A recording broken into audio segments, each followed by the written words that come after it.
जब भी श्री राम के परिवार का उल्लेख होता है तो प्रायः उनके 3 भाइयों लक्ष्मण, भरत और शत्रुघ्न की चर्चा होती है।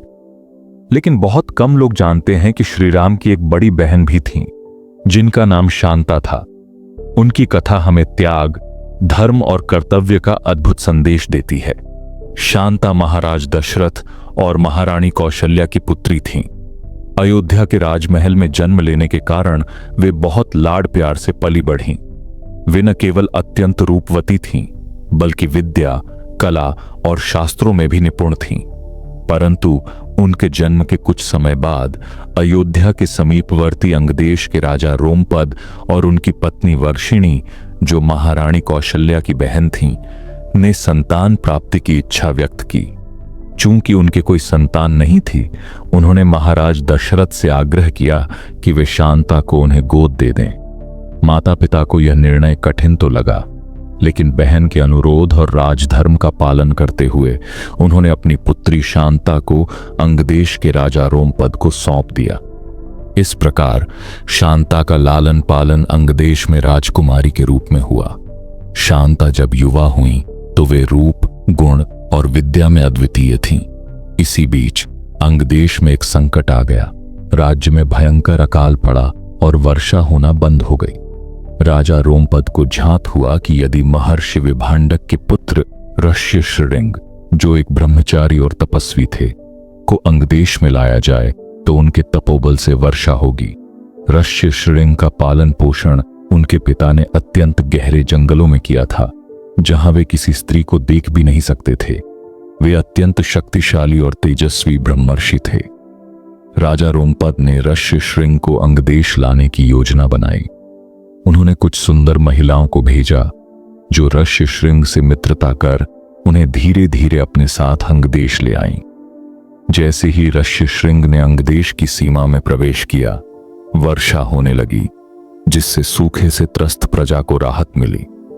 राजा रोमपद ऋष्यशृंग से बहुत प्रसन्न हुए और उन्होंने अपनी दत्तक पुत्री शांता का विवाह ऋष्यशृंग से कर दिया। इस प्रकार राजकुमारी शांता का विवाह एक तपस्वी ब्राह्मण से हुआ और वे उनके साथ वन में रहने चली गईं। समय बीतता गया।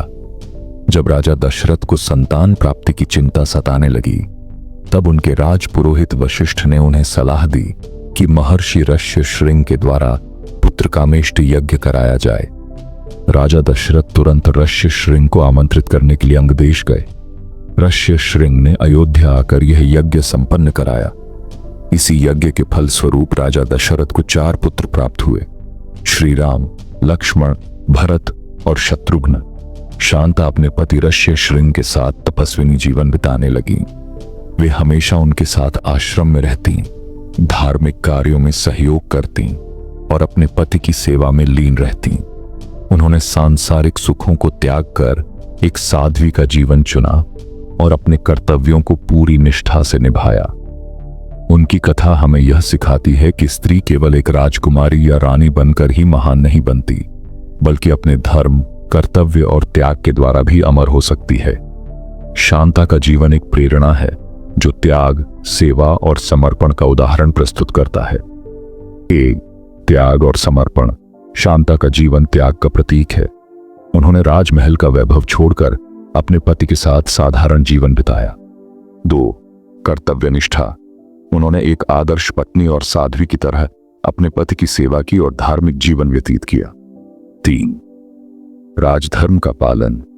राजा दशरथ और राजा रोमपद ने धर्म और कर्तव्य का पालन करते हुए महत्वपूर्ण निर्णय लिए। 4. संतों का महत्व। ऋष्यशृंग जैसे ऋषियों के आशीर्वाद से ही राजा दशरथ को संतान सुख प्राप्त हुआ।